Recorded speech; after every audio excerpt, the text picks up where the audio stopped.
Seyi Clément, président de la DPA, Désir de paix et d'avenir, ONG de sensibilisation sur l'importance du vote en Côte d'Ivoire, et Marie Kossa, membre fondatrice du PCA, Parti pour le changement et l'avenir, sont venus en fille et fils web échanger avec le docteur Seredo Célestin, dit Adjaro, ce samedi 10 février 2018, à sa rencontre d'échange et de partage avec la diaspora web de France.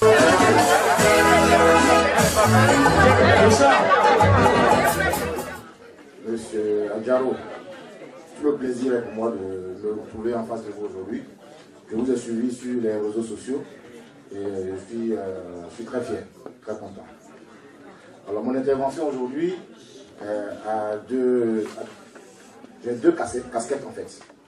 Je suis déjà Monsieur Seyi Clément, je suis web, je suis le public, je suis le Datouzon.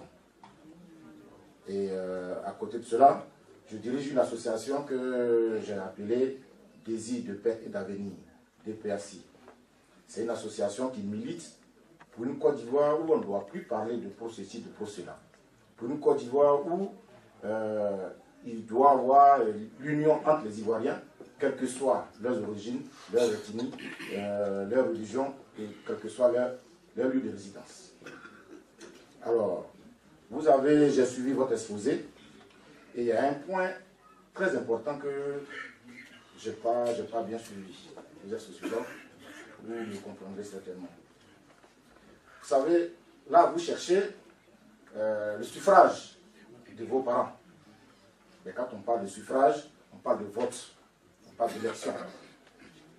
Alors, vous avez donné la population du Guémon tout à l'heure, 912 000, quelques poussières. Mais vous n'avez pas donné, par exemple, aux dernières élections municipales, c'est-à-dire 2013, le nombre d'Ivoiriens qui ont participé aux élections. En fait, sur ces 912 000, il n'y a eu que 121 000 qui ont participé à ces élections. J'étais plutôt enrôlé, mais ceux qui ont participé, effectivement, ils étaient 53 000. Alors de 912 000, il n'y a que 53 000 qui ont participé aux élections. Ça, c'est une plaie. Et c'est pourquoi, justement, nos élus sont très mal élus. C'est comme aujourd'hui, nous sommes 50 personnes. Sur les 50 personnes, on décide de choisir un président, de voter un président parmi les 50. Et le jour du vote, il n'y a que 5 personnes qui viennent se présenter à cette élection. Imaginez, il va y avoir une élection, 3 vont choisir le président, vont voter pour un. Mais ce président qui va sortir de cette élection, de 5 personnes, croyez-vous qu'il va avoir l'autorité sur les 50 personnes? Ce n'est pas facile. Et c'est le problème que nous avons en Côte d'Ivoire. Et par ricochet, le problème que nous avons dans nos régions. Vous savez, alors, vous cherchez le suffrage, mais ce n'est pas les 912 000 qui sont concernés. Il n'y a que 120 et quelques qui sont concernés. Et peut-être 50 personnes, 50 000 qui vont voter. Et ça, c'est un problème. C'est une vraie problématique. À vous, chers parents, c'est bien d'applaudir quand vous avez votre leader qui est là. C'est très bien. Mais le jour où on décide d'aller parler pour lui, décidez-vous. C'est très important. Il faut lui donner une vraie majorité. De la même manière, nous parlons de litres, de kilogrammes, pour mesurer le poids politique d'un politicien ou d'un parti politique. C'est son résultat aux élections. Alors, dans une région où il y a plus de près d'1 million, s'il y a 50 000 personnes seulement qui votent pour lui, mais celui-là, il n'a aucune crédibilité. Il n'a aucune crédibilité. Et ça, c'est un problème. C'est un vrai problème. Et c'est ce que la DPA s'est donné comme mission. Nous avons décidé de faire le tour de toute la Côte d'Ivoire, de faire le tour de certaines villes, de certains pays africains, et certains pays aussi d'Europe, pour parler aux Ivoiriens, pour leur enseigner la vertu des élections, la vertu du vote. Effectivement, ils ne connaissent pas. L'Ivoirien n'a pas la culture électorale. Et c'est la mission que la DPA s'est fixée. Alors, je suis là aujourd'hui en face de vous pour vous demander de façon humble d'être notre porte-voix, pour vous adresser à qui de droit, pourquoi pas vous aussi, pour nous donner les moyens nécessaires, pour que nous ayons les moyens nécessaires pour faire cette tournée. Cette tournée, nous l'avons intitulée la caravane de l'espoir. La caravane de l'espoir pour donner quand même l'espoir et aux Ivoiriens. Je ne vois pas de questions, et c'est ce que je voulais dire. Merci beaucoup. Je suis Delpha Kobi, membre fondatrice du Parti pour le changement et l'avenir. J'ai deux petites questions à poser à M. Adjaro. Alors, il y a une chose qui m'a intéressée tout au long de votre discours, c'est votre slogan, le nouvel ordre politique. Et quand vous me dites que vous n'êtes pas politicien, c'est vrai, vous n'êtes pas politicien, mais vous faites de la politique, parce qu'il y a au bout une élection. Donc, j'aimerais réitérer encore la question qui a été posée autrement. Est-ce que vous venez en indépendant ou vous venez au nom d'un parti? C'est la première question que j'ai réitérée. Et la deuxième question, comment pensez-vous pouvoir aider nos parents sur le terrain à la longue pour les élections, puisque nos parents ont des difficultés pour se faire enrôler, ont des difficultés aussi pour se faire entendre. Il en découle une question de sécurité et de propagande.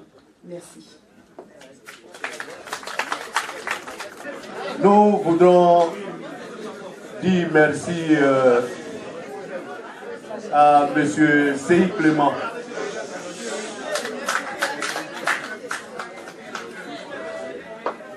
M. Seyi Clément, c'est aussi bon qu'on précise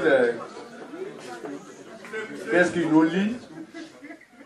Je dirais mon beau, parce que son grand frère qui est inspecteur des douanes, comme moi, le capitaine Klaou, qui habite aussi la cité des douanes, aéroport, Félix Houphouët-Boigny, de Port-Boué, a pour épouse ma tante.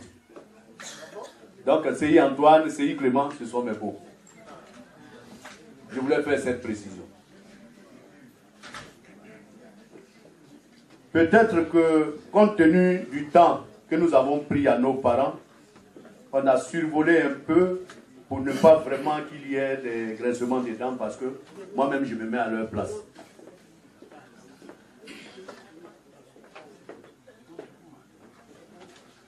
J'ai dit tout à l'heure que lorsque je fais mes tournées de bienfaisance, vous allez voir dans mon équipe, il y a des gens qui, de façon statutaire, sont des membres de partis politiques.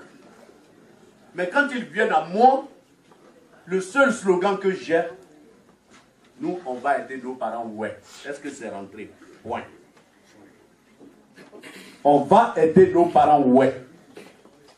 Maintenant, dans le jeu, en avançant, voilà pourquoi j'ai donné l'image du drap quand il fait froid. Si tu veux tirer, moi, Adjaro, mon équipe et moi, notre drap sur ton parti politique, on te dit non. Il faut arrêter ça. L'essentiel, l'épicentre, c'est nos parents. On a trop souffert. Et donc, depuis 2011 jusqu'à maintenant, vous allez voir que toutes les populations à qui nous faisons du bien sont composites. Même les allochtones et les allogènes venus faire fortune chez nous, on les prend en compte. Vous allez voir, parce que quand tu prônes la paix, il faut être dans la dynamique de la paix. Nos parents ont trop souffert. Nos parents ont trop souffert.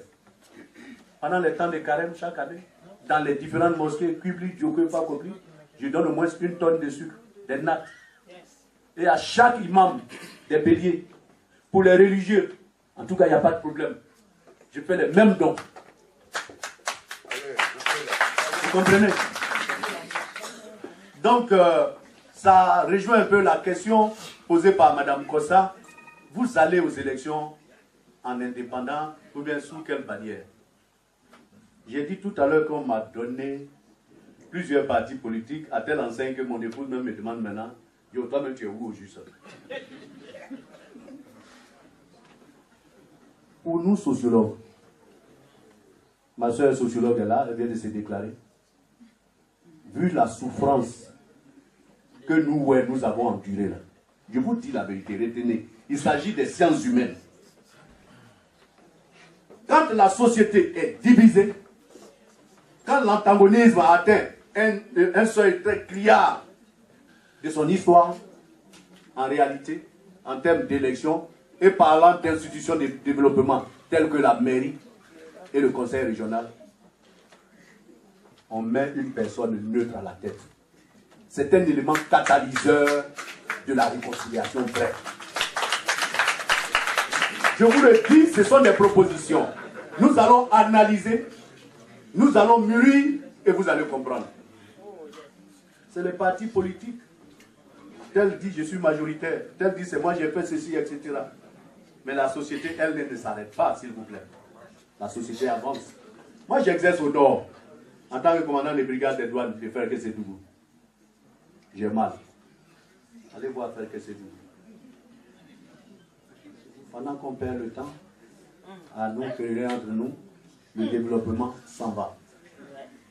Mais la répartition des biens de l'État ne peut se sentir dans sa région que lorsqu'on met des personnes idoines pour revendiquer avec une méthode appropriée cette répartition des biens. Adjaro n'est pas RDR, il n'est pas IDPCI, il n'est pas FPI, il n'est pas PDCI, d'accord. Mais depuis 8 ans, est-ce que quand Adjaro va faire ses dons, il dit bon, le FPI mettez-vous ici ou bien RDR mettez-vous ici? Moi c'est les populations où je regarde. C'est les populations où je regarde. Voilà pourquoi d'ailleurs, ce qui est marrant, nous qui avons pratiqué au moins à un petit niveau la science des hommes, appelée aujourd'hui sociologie, quand on donne des éléments de solution ou des épaules de solution, on ne nous écoute pas. On regarde nos jeunes âges, etc. C'est-à-dire, Madame Kossa, vous avez parlé d'enrôlement. Le jour où on a présenté Adjaro comme étant l'homme de Soro Diop qui est en train de distraire les gens, c'est le jour où les enrôlements, j'ai commencé à convoyer nos parents dans les différentes zones de Bangolo pour les enrôler. Ça m'a coûté 11 800 000 bien comptés. Je les envoyais pour s'enrôler. J'étais en contact avec un frère qui travaille au tribunal de Mans. On établissait les casiers judiciaires, etc. Vous savez pourquoi je le fais? Ce n'est pas pour une question de... Il est processif, procédant. Mais comment voulez-vous qu'on veuille décider du destin de votre région et vous refusez d'y participer? Aujourd'hui, c'est criard, c'est déplorable. Beaucoup d'entre nous n'ont pas encore les documents requis pour participer à une quelconque élection. Mais en même temps, moi je ne catalogue pas quelqu'un, je dis je suis un homme de sciences humaines, c'est ce que j'observe, que je donne. On se cache, on prend une coupole d'indépendants pour vouloir participer aux élections. Mais c'est sur la base de quel enrôlé tu vas être candidat. Qui va te voter? Je ne suis pas, comme ce que les gens aiment à dire, je ne suis pas xénophobe. Mais tout un chacun de nous sait, et cela relève de la période ancienne.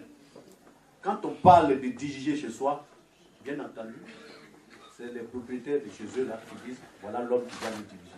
Peu importe, il est de quel bord, etc. Mais au moins c'est un fils de la région qui dirige. Je ne vais pas aller loin. C'est un processus qui est en train de venir. Mais moi, personnellement, j'y ai donné de ma personne pour convoyer des gens. San Pedro, Gagnoa, Yamsokro, Abidjan, c'est au fil Gaillou, tous les cas chargent et puis les gens s'en vont. Je ne leur demande pas, est-ce que tu es pro Adjaro? Il y a des gens même, j'ai enrôlé, j'ai voulu m'essayer un peu pour donner une position dans une élection. Ils ont dit, grand frère, toi tu as fini le jour pour toi, arrive là, on va voter, nous on va voter nos candidats. J'ai dit, l'essentiel, vous avez vos papiers. C'est de ça qu'il s'agit. Donc, mon frère Clément, ma soeur Kossa, j'ai déjà commencé. Je suis dans la dynamique, je ne vais pas reculer. Bientôt, ils vont enrôler les nouveaux majeurs, ceux qui ont atteint l'âge de 18 ans. C'est vrai, faire qu'il est loin, mais je sais comment je m'arrange pour être sur le terrain. Je vais continuer ce que j'ai commencé. Je vous remercie.